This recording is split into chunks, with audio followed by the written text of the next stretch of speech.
नमस्कार मित्रों। पिछले एपिसोड में मैंने आपको सूर्य के बारे में जानकारी दी थी, सूर्य ग्रह के बारे में। तो आज मैं आपको चंद्र ग्रह के बारे में कुछ ज्योतिषीय जानकारी दूंगा। सूर्य के समान चंद्रमा भी बहुत महत्वपूर्ण है और चंद्रमा को रानी भी कहा गया है। सूर्य को राजा और चंद्रमा को रानी की संज्ञा ज्योतिष में दी गई है। और सूर्य जहाँ देखिए अग्नि का प्रतीक है, बहुत प्रकाशमान है, हम उनको देख नहीं पाते हैं सीधी आंखों से। वहीं चंद्रमा को देखने में हमको देखिए अच्छा प्रतीत होता है और ठंडक प्रतीत होती है। और ज्योतिष के अनुसार, शास्त्रों के अनुसार, चंद्रमा एक वाटरी प्लेनेट है, जलीय ग्रह है। और दूसरे जलीय ग्रह कौन से हैं? शुक्र हैं,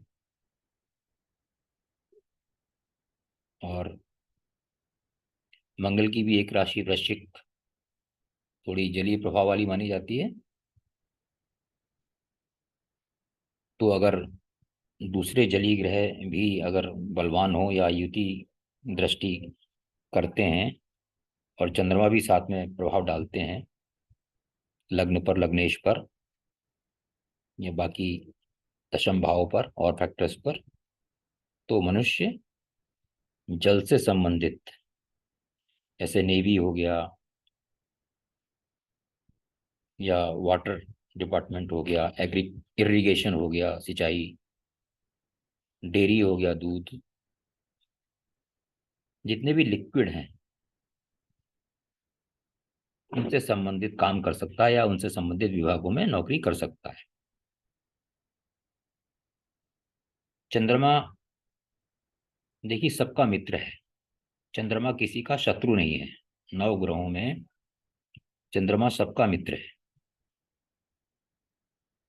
अतः जब चंद्रमा अगर लग्नेश होकर स्ट्रांग होता है या फोर्थ हाउस से या फोर्थ के लॉर्ड से, मान लीजिए कोई दूसरी राशि है और उसके स्वामी से अगर चंद्रमा का युति या दृष्टि द्वारा कैसे भी कांटेक्ट होता है, संबंध होता है, तो क्योंकि फोर्थ हाउस हमारी जनता का भी है, जनता मीन्स पब्लिक, तो ऐसा मनुष्य क्या करता है, ऐसा जातक सोशल वर्क में काफी बढ़ चढ़ कर भाग लेता है। वो नेता हो सकता है या और कोई सामाजिक कार्यकर्ता हो सकता है, जिसमें भी समाज से जुड़ के काम करने का विषय आता हो। तो चंद्रमा, चूंकि मैंने बताया था अभी आपको, किसी का शत्रु नहीं है, किसी भी ग्रह का शत्रु नहीं है, और सूर्य की पत्नी इसको माना गया है, रानी माना गया है। अतः सभी की माँ का प्रतीक चंद्रमा है।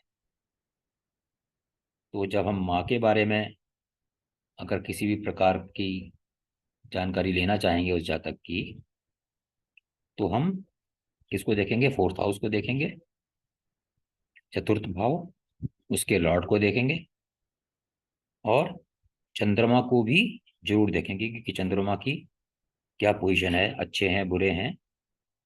उसके बाद हम उस जातक की मदर के बारे में, माँ के बारे में कुछ प्रिडिक्शन करेंगे। और चंद्रमा हमारे मन का प्रतीक है। अतः हमारे मन की स्थिति को, हमारी मानसिक स्थिति को जब देखेंगे तो चंद्रमा से देखेंगे। अगर चंद्रमा खराब है, चंद्रमा अशुभ ग्रहों से दृष्ट है, अशुभ ग्रहों के साथ है, या चंद्रमा पर अशुभ ग्रहों की दृष्टि पड़ रही है, विशेष तौर पर शनि की दृष्टि पड़ रही है, या राहु की दृष्टि पड़ रही है, या युति बनी है, तो उस मनुष्य का मन जो है काफी खराब रहता है। ज्यादा खराब होने पर मान लीजिए चतुर्थ भाव भी खराब है, चंद्रमा भी काफी खराब है, चतुर्थेश भी खराब है, तो डिप्रेशन की शिकायत हो सकती है, मानसिक रोग की भी शिकायत हो सकती है। और अगर बुध भी खराब है कुंडली में, तो पागलपन की भी शिकायत हो सकती है, क्योंकि बुध हमारी बुद्धि के प्रतीक हैं। बुध भी मान लीजिए पीड़ित हो और चंद्रमा भी पीड़ित हो, तो पागलपन की ओर इशारा करते हैं।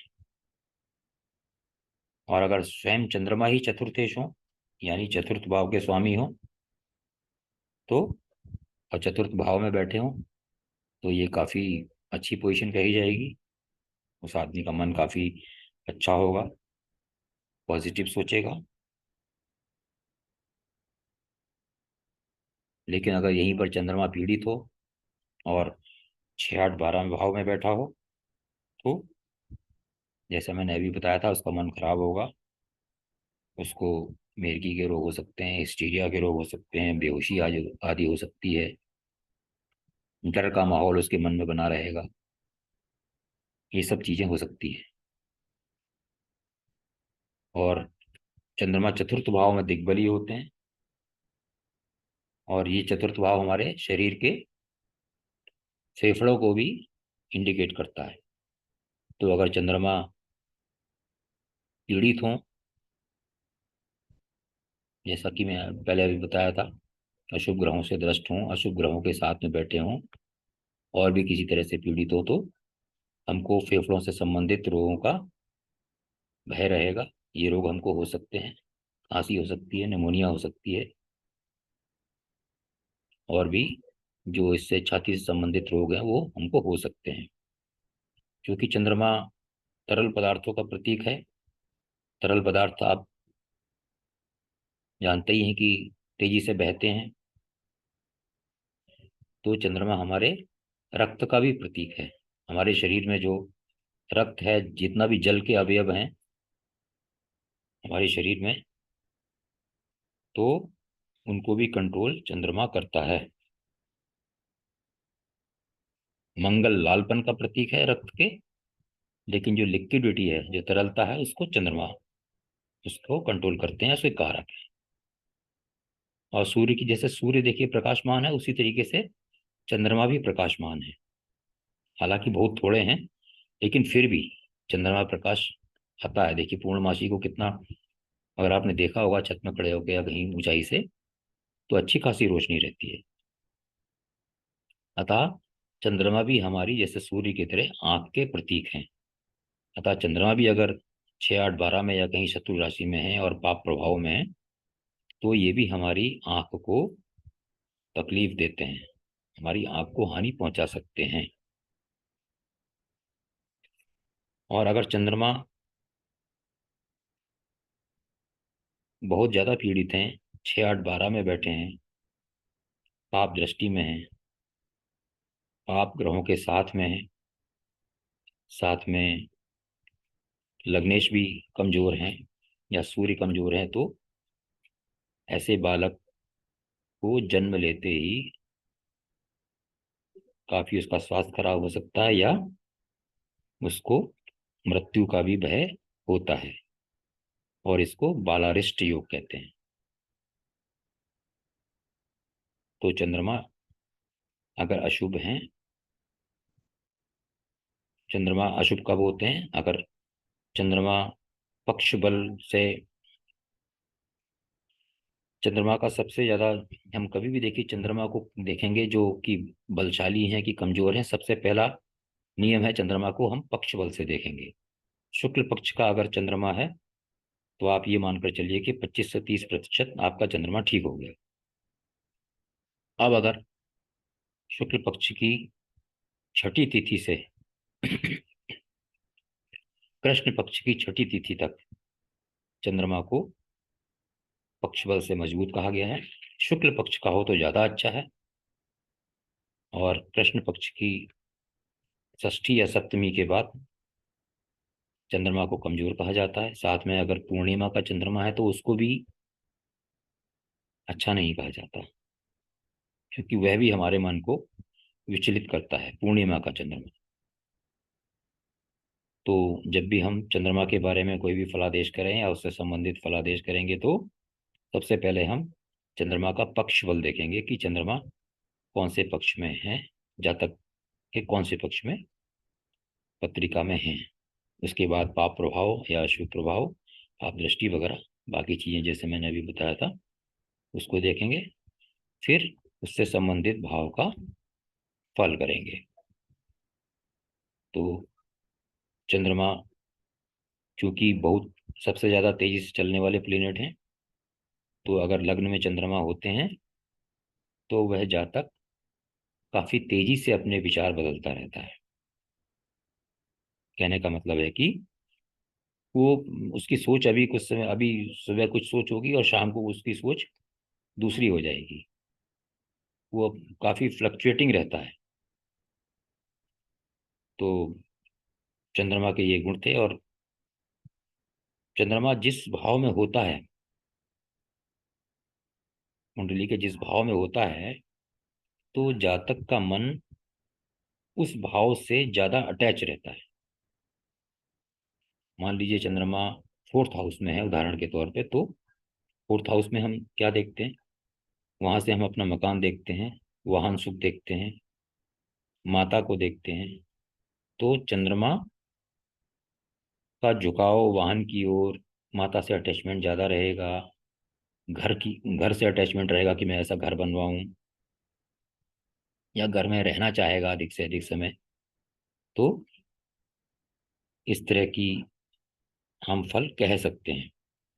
और मान लीजिए चंद्रमा राहु के साथ बैठा हो, तो चंद्रमा राहु को मलेच्छ की संज्ञा दी गई है, तो उसका झुकाव उस तरफ रहेगा। तो चंद्रमा कुंडली में, जन्म पत्रिका में कहाँ पर स्थित है, किस भाव में स्थित है, उसका पक्षबल क्या है, किन ग्रहों की दृष्टि पड़ रही है, इन सब को देखते हुए, इन सब बातों को ध्यान में रखते हुए हम चंद्रमा का भाव का फल कहेंगे। तो आज के इस एपिसोड में इतना ही। साथ ही मैं आपको एक ये आपसे रिक्वेस्ट है, क्योंकि मेरा आईटी वाला पोर्शन काफ़ी कमज़ोर है, मेरे पास सेटअप अच्छा नहीं है, तो मैं बहुत साधारण तरीके से रिकॉर्डिंग करता हूँ तथा अभी मेरे को एडिटिंग वगैरह का कुछ ज्ञान नहीं है, और बाहर से मैं एडिटिंग नहीं करवा सकता हूँ क्योंकि काफ़ी कॉस्टली है। तो आप सिर्फ मेरे कंटेंट्स की ओर ध्यान देंगे, मुझे उम्मीद है। और बाकी मैं सजावट वगैरह नहीं कर सकता, इसकी ओर ध्यान नहीं देंगे। साथ ही आपसे रिक्वेस्ट भी है कि मेरे चैनल को सब्सक्राइब कर दीजिएगा, लाइक कर दीजिएगा, और आपको कैसा लगता है अपनी प्रतिक्रिया जरूर कमेंट के द्वारा दीजिएगा, ताकि इसमें समय समय पर सुधार करता रहूं। तब अगले एपिसोड में एक नए ग्रह के साथ उपस्थित होऊंगा। तब तक के लिए आप सबको मेरा नमस्कार।